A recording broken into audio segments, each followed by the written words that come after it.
अस्सलामुअलैकुम। क्या आप अपनी या अपने बच्चों की शादी की वजह से परेशान हैं?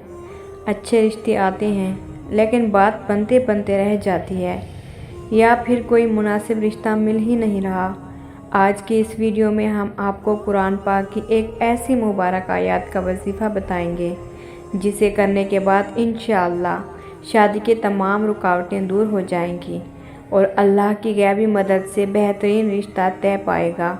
रब्बी इन्नी लिमा अंजलता इलैया मिन खैरिन फ़क़ीर। ऐ मेरे रब, तू जो भी भलाई मेरी तरफ उतारे मैं इसका मोहताज हूँ। ये वो दुआ है जो हज़रत मूसा अलैहिस्सलाम ने इस वक्त मांगी थी जब वो परदेश में अकेले, बेसहारा और परेशान थे।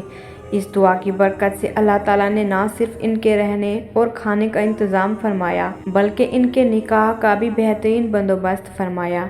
इसीलिए उलमाए कराम इसे शादी में रुकावट के खात्मे के लिए सबसे बेहतरीन दुआ करार देते हैं। अब गौर से सुने कि ये वजीफ़ा आपने करना कैसे है।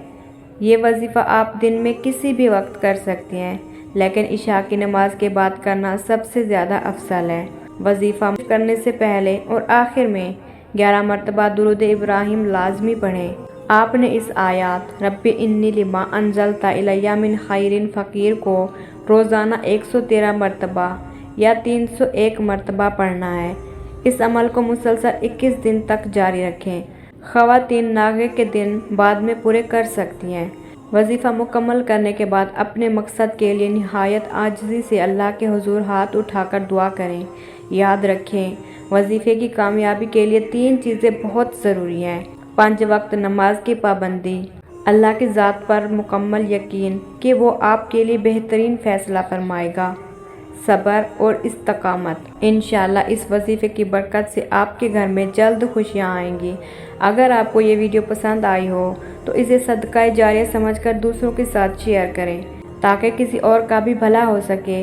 मज़ीद ऐसी वीडियोज़ के लिए हमारे चैनल को सब्सक्राइब करना ना भूलें। अल्लाह हम सब का हामी और नासिर हो।